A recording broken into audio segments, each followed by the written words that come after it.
Let me start by saying, I'm not the best writer, but I'll do my best to share this experience. It's something I'll never forget, even though it happened 3 years ago. To help you picture it, here's what I looked like back then. I was a 26-year-old woman, 5'5", with medium-length bleach blonde hair, curvy at 175 pounds. That night, I was wearing black high-waisted tights and a pink crop top. I was walking home late at night from a friend's house. The streets were dark, and the neighborhood I lived in wasn't exactly the safest. It was one of those rough parts of a large city where sketchy encounters weren't out of the ordinary. Over the years, I'd learned how to handle myself. I stayed alert, hyper-aware of my surroundings, and honestly, I felt invincible. Sure, I'd had a few close calls, but I'd always managed to get out of them. Halfway home, about 10 minutes from my apartment, I noticed a van driving slowly behind me. It wasn't my first rodeo. In my city, it was depressingly common for men in vehicles to proposition women, especially in rougher areas. I didn't feel scared, just irritated. This wasn't new to me. I crossed the street, putting myself on the side with traffic heading the other direction. It was my usual move to signal that I wasn't interested. But instead of driving off, the van took a sharp turn down a side street, then circled back onto my road, pulling up beside me. Even then, I didn't feel fear, just a weary sense of annoyance. Stuff like this happened all the time, no matter what I was wearing. Whether it was a crop top and tights or a winter coat zipped from chin to ankle. That part of the city was notorious for this kind of thing, and sadly, I was used to it. But this time, something felt different. I decided to stand my ground. Turning toward the van, I said firmly, "I'm not interested." My voice was steady, but my annoyance was clear. That's when I got a good look at them. 2 men sitting in the van. They looked almost identical, like twins or brothers, with very dark complexions, dark eyes, and short dark hair. The van didn't move. I sighed, crossed the street again, and kept walking. Surely that would be enough to send the message, but it wasn't. Every time I crossed the road, they circled back.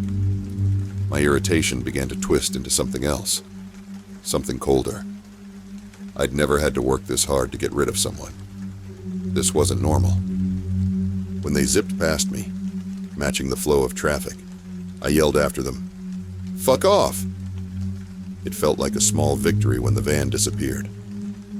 Minutes passed, and I hadn't seen them. I thought maybe they'd finally given up.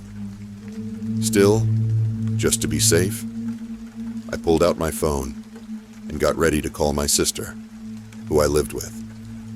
And that's when it happened. The van screeched to a stop right next to me.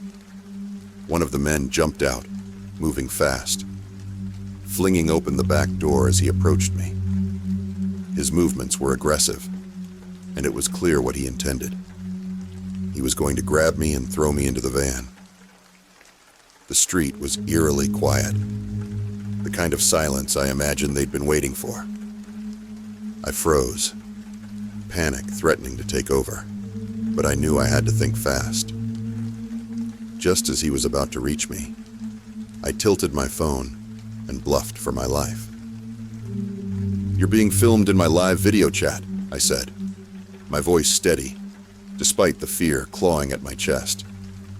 "I've already sent your license plate to my friends, and the police have been notified."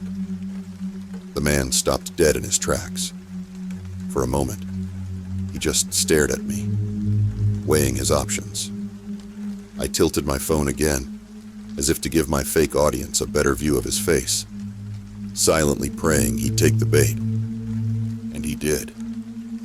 Without another word, he turned, jumped back into the van, and they sped off, tires screeching, I stood there for what felt like an eternity, shaking as the adrenaline coursed through me. Somehow, I'd gotten away, but I knew I'd never feel the same again. Since that night, I can't walk alone, not even during the day, without looking over my shoulder, haunted by the memory of what almost happened. Stay safe out there. You never know what kind of danger might be lurking.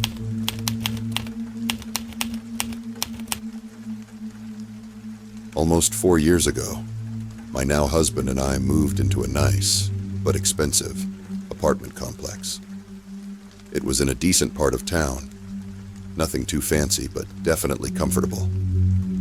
We lived on the 3rd floor, with a balcony overlooking the courtyard.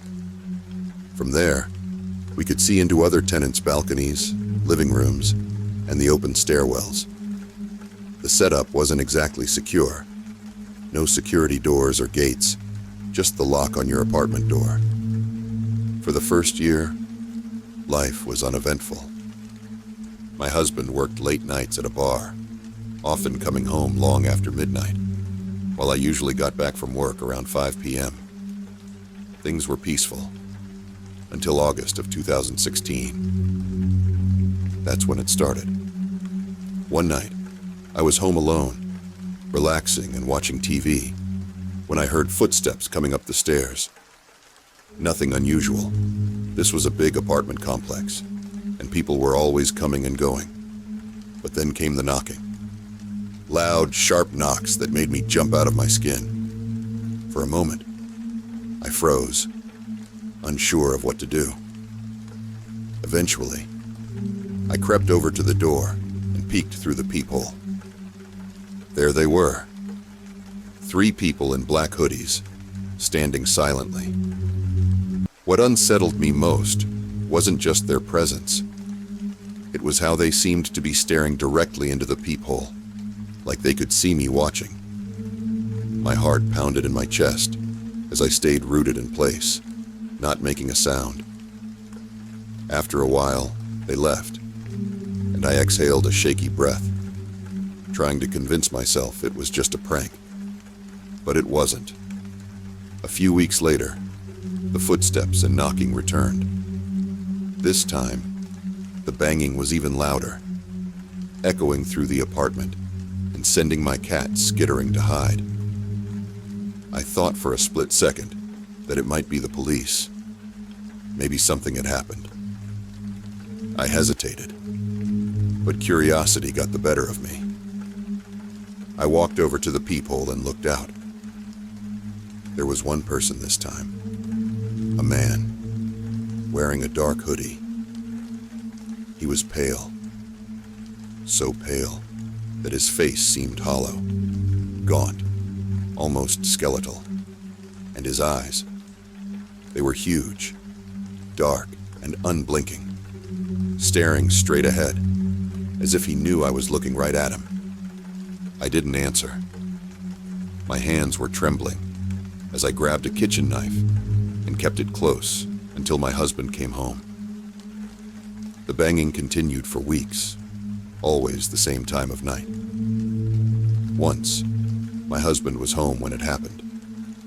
He looked through the peephole and saw the same man standing there. Without hesitation, my husband shouted at him to leave. The man bolted, disappearing down the stairwell. We reported it to maintenance and the police. They promised to patrol the area but didn't offer much else besides a suggestion: install a camera. For a while, things went quiet. Winter came and the incident stopped altogether. I finally began to relax, started sleeping better, and even ventured out at night again. But just as I let my guard down, it started back up. The same deafening knocks echoed through the apartment late at night.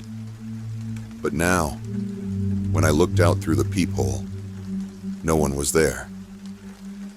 It wasn't long before things escalated in a way that made my stomach twist with dread. One morning, I stepped outside and noticed something I hadn't seen before. A small pile of extinguished cigarette butts scattered by the side of my door. Someone had been standing there, waiting, watching. The sight made my blood run cold. I reported it immediately, and while security patrols were increased, I still didn't feel safe. I hoped, desperately, that this would all stop. The fear of being in my own home, the sleepless nights, the constant paranoia. It felt like torture. But 2 weeks ago, I realized it could be so much worse. Late one night, I was getting ready for bed. To get to my bedroom, I had to pass through the dining area, which had a giant glass sliding door that led to our balcony. The lights in the apartment were off, and as I walked by, I glanced outside. Across the courtyard, on the stairway landing between the second and third floors, I saw him. The same man. The gaunt figure with hollow cheeks and those unnervingly dark, lifeless eyes. He was just standing there, staring, directly, at my balcony. My heart stopped. I froze in place, chilled to the bone. He couldn't have seen me. The lights in my apartment were off, and the stairway landing was brightly lit, but it didn't matter. I felt exposed, like I was under a spotlight. Shaking, I grabbed my phone and called my husband, begging him to come home immediately. He rushed over, but by the time he arrived, the man was gone, leaving nothing but the memory of his dead-eyed stare burned into my mind. We reported it again to the front office. Again, they promised to step up security, but nothing changed. Every Friday, like clockwork, the same man would stand on the stairway landing across from my balcony, unmoving, just staring at my apartment. It's been 2 weeks, and I'm living in constant fear. I can't stop picturing him breaking into the apartment. I've started having vivid nightmares of waking up in the dead of night, unable to breathe as someone's hands close around my throat. I don't know how much more of this I can take. At the end of August 2019, my life completely changed. My mom, who I'd been living with in my hometown, passed away after a battle with cancer. Struggling to move forward, I relocated to a new city, moving into an apartment with my long-term boyfriend and one of our close friends, who's been like family to both of us for years. The new apartment was a dream. The location couldn't have been better. Just a 15-minute bike ride to my university, and right on a square with everything we could possibly need. Grocery stores, a drugstore, lunch spots. It was all within walking distance. It felt like a fresh start, something we all desperately needed. But then, just a month or two after moving in, something strange started happening. Someone began ringing our doorbell at exactly 11:05 p.m. Not every night, but often enough to notice. Sometimes it happened daily. Other times there'd be a break, a few days, a week, maybe even 2. But it always happened at almost exactly 11:05. At first, I brushed it off. I thought maybe it was someone visiting a neighbor and hitting the wrong buzzer by mistake. But after the 4th time, I started to feel uneasy. The timing was too precise, too deliberate. And every time I asked through the intercom who it was, I was met with silence. No reply. Nothing. Well, except for one time, but I'll get to that. The worst part? My boyfriend and roommate both work late nights at bars and don't get home until 2 a.m. most nights. That meant I was always alone when the doorbell rang. At first, I didn't tell them. But as the ringing continued, day after day, week after week, it started to rattle me. I brought it up, hoping they'd understand how unsettling it was, but they shrugged it off. "It's probably just someone hitting the wrong button," they said, waving away my concerns. When I pressed further, explaining how often it happened, sometimes daily, they didn't take it seriously. They thought I was being paranoid, maybe a little spooked from living alone at night. But I knew this wasn't my imagination. One night, when the doorbell rang yet again at 11:05 p.m., I finally worked up the nerve to answer the intercom, my voice trembling as I asked, "Who is it?" At first, there was nothing but silence. Then, I heard it. Heavy breathing. Slow, deliberate, and deeply unsettling. My blood ran cold as I gripped the intercom, forcing myself to keep talking. "Who are you? What do you want?" I demanded, trying to sound braver than I felt. But there was no answer. Only that eerie, ragged breathing. And then, faintly, I caught the sound of strange mumbling, almost a whisper, though I couldn't make out the words. My heart pounded in my chest, and just as suddenly as it began, it stopped. Silence. The person had left. I didn't waste a second. I double-locked the apartment door and paced the room, feeling exposed and vulnerable. When my roommate got home about 30 minutes later, he could see how shaken I was. I told him everything, and his usual nonchalance was gone. For the first time, I felt like someone understood how terrifying this had become. With the pandemic forcing both my boyfriend and roommate out of work, they were now home at night, and they started witnessing it too. The doorbell rang as usual at 11:05 p.m., and suddenly, they couldn't deny how odd and creepy it was.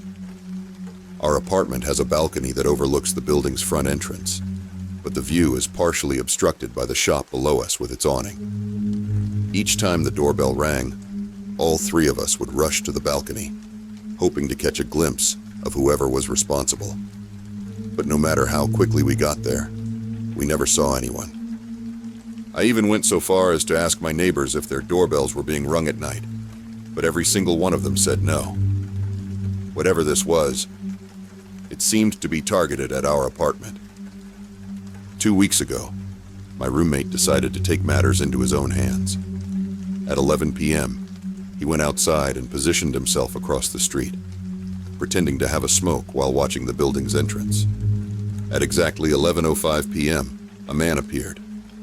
My roommate said he looked suspicious, wandering aimlessly near the building but slowing down significantly as he approached the door. His behavior was strange enough on its own, but when he noticed my roommate watching him, he quickly turned and walked away, almost as if he didn't want to be seen. We don't know for sure if he was the one ringing our bell, but the timing and his actions were too coincidental to ignore. Since that night, the ringing has stopped. I want to believe it's over, but a part of me can't shake the feeling that it might start up again. Maybe not today, maybe not tomorrow, but someday.